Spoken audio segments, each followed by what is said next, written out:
أعوذ بالله من الشيطان الرجيم. بسم الله الرحمن الرحيم. الحاقة ما الحاقة وما أدراك ما الحاقة كذبت ثمود وعاد بالقارعة فأما ثمود فأهلكوا بالطاغية وأما عاد فأهلكوا بريح صرصر عاتية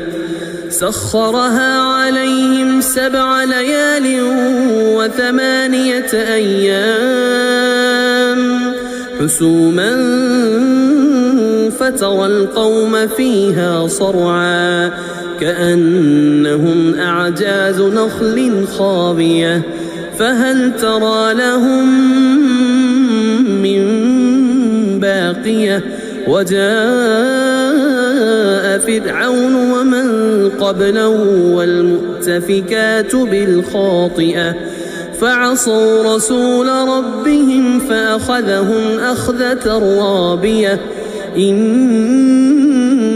لما طغى الماء حملناكم في الجارية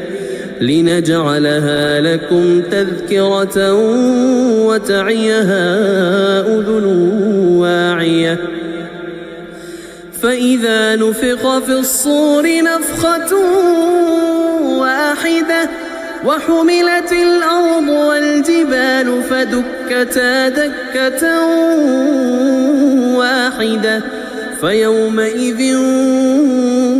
وقعت الواقعة وانشقت السماء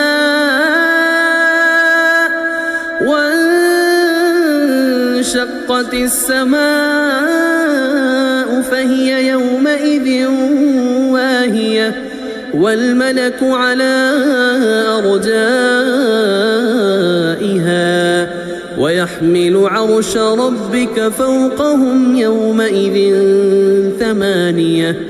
يومئذ تعرضون لا تخفى منكم خافية فأما من أوتي كتابه بيمينه فيقول هاؤم اقرءوا كتابيه إني ظننت أني ملاق حسابيه فهو في عيشة راضية في جنة عالية قطوفها دانية كلوا واشربوا هنيئا بما أسلفتم في الأيام الخالية وأما من أوتي كتابه بشماله فيقول يا ليتني لم أوت كتابيه ولم أدر ما حسابيه يا ليتها كانت القاضية ما أغنى عني ماليه هلك عني سلطانيه خذوه فغلوه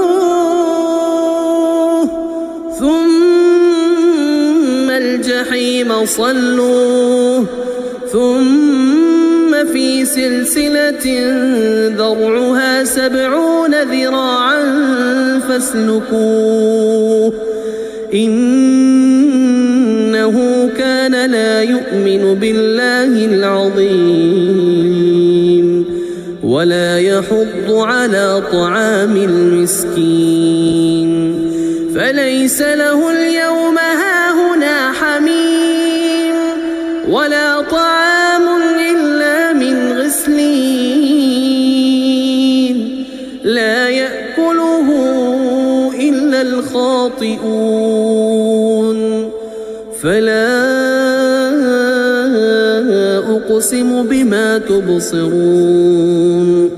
وما لا تبصرون إنه لقول رسول كريم وما هو بقول شاعر قليلا ما تؤمنون ولا بقول كاهن قليلا ما تذكرون تنزيل من رب العالمين ولو تقول علينا بعض الأقاويل لأخذنا منه باليمين ثم لقطعنا منه الوتين فما منكم من أحد عنه حاجزين وإنه لتذكرة للمتقين وإنا لنعلم أن منكم مكذبين وإنه لحسرة على الكافرين وإنه لحق اليقين فسبح باسم ربك العظيم.